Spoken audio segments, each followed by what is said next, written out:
Friends, mixed vegetable பொரியல் வந்து எப்படி பண்ணதுன்னு பார்க்கலாம் வாங்க ஃப்ரெண்ட்ஸ். மறக்காமல் ஃபுட்டி வித் பினு சேனலை சப்ஸ்கிரைப் பண்ணுங்கள், லைக் பண்ணுங்கள், கமெண்ட் பண்ணுங்கள், ஷேர் பண்ணுங்கள் ஃப்ரெண்ட்ஸ். ஜார் எடுத்துக்கிடுங்க. அதில் ஒரு பிடி தேங்காய் பூ போட்டுக்கிடுங்க. 1/4 டீஸ்பூன் வந்து வத்தல் மிளகு பொடி போட்டுக்கிடுங்க. 1/4 டீஸ்பூன் வந்து மஞ்சத்தூள் போட்டுக்கிடுங்க. சின்ன ஜீரகம் 1/4 டீஸ்பூன் போட்டுக்கிடுங்க. சால்ட்டு அது 1/4 டீஸ்பூன் போட்டுக்கிடுங்க. 2 பல்லு பூடு போட்டுக்கிடுங்க.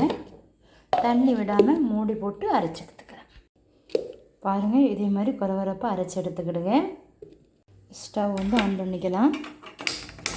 இப்போ நம்ம கடாய் வச்சுக்கலாம். கடாய் வந்து ஹீட் ஆகிடுச்சு. இப்போ நம்ம தேவையான அளவு கோகோனட் ஆயில் விட்டுக்கலாம். 1/4 டீஸ்பூன் வந்து கடுகு போட்டுடலாம். கடுகு வெடித்ததும் கறிவேப்பிலை போட்டுடலாம்.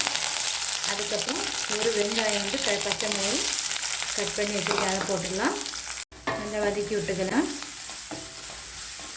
அஸ்ஸலாமு அலைக்கும், வெல்கம் டு ஃபுட்.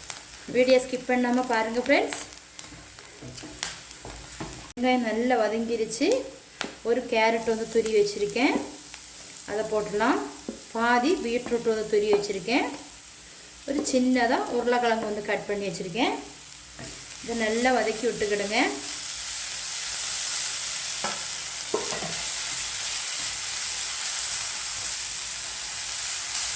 நம்ம எப்போவுமே காய்கறியெல்லாம் வதக்கும்போது, துருவி எல்லாம் வதக்கும்போது நீங்கள் அதிகமாக வந்து வேக வைக்க வேண்டிய தேவையில்லை. ஒரு 10 மினிட்டு வதக்குனா போதும்.